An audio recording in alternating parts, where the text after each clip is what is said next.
Hi everyone, welcome to my channel. చూడండి, మనకి గుండె అనేది 300 గ్రాములు ఉంటుందండి. ఇది డిఎస్ వాళ్ళకి చాలా ఉపయోగపడుతుంది. చూడండి, గుండెలో రక్తం అనేది ఏ విధంగా పంప్ చేయబడుతుంది అనేది, శరీర భాగాలకు ఏ విధంగా రక్తం అనేది చేరుతుందో, ఏ విధంగా ప్రాసెస్ జరుగుతుందో ఇక్కడ మేము వివరిస్తున్నాను. చూడండి, శరీర భాగాల నుంచి సిరలు అనేవి గుండెకి రక్తాన్ని తీసుకెళ్తాయి. గుండెలో పంప్ చేయడం రక్తం అనేది దమనాల ద్వారా శరీర భాగాలకు తిరిగి వస్తుంది.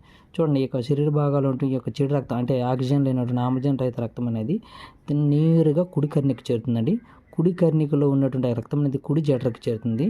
ఆ కుడి జఠరక నుంచి పుపుష దమనులు చెప్పాం కదండి.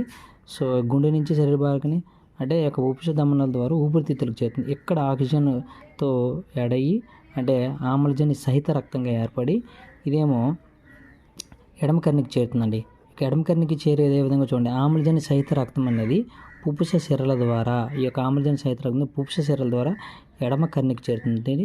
ఎడమ కర్ణికి నుంచి ఎడమ జఠరకి చేరుతుందండి.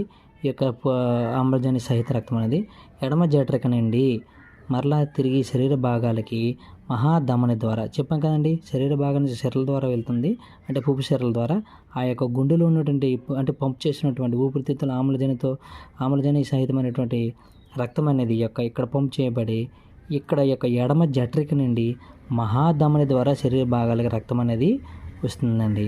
So this is the process. చూడండి, ఆమ్లజని సహిత రక్తాన్ని ఎడమ కర్ణిక నుండి, ఓకేనా, చూడండి ఎడమ కర్ణిక నుండి అంటే ఆమ్లజని సహితం ఊపిరితిత్తులు ఆమ్లజని సహితం అవుతుందండి.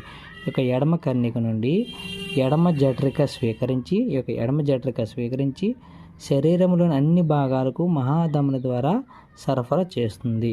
చూడండి, ఈ యొక్క పిక్చర్ మీకు ఎంత బాగా అర్థమవుతుంది. చూడండి, శరీర భాగాల నుంచి సిరల ద్వారా గుండెకు రక్తం చేరుతుంది. మొట్టమొదటి భాగం ఏంటంటే కుడి కర్ణిక నుండి కుడి జఠరిక నుంచి పుపుష దమనుల ద్వారా ఊపిరితిత్తుల నుండి ఎడమ కర్ణిక నుంచి ఎడమ జఠరిక నుంచి మహాధమని ద్వారా శరీర భాగాలు.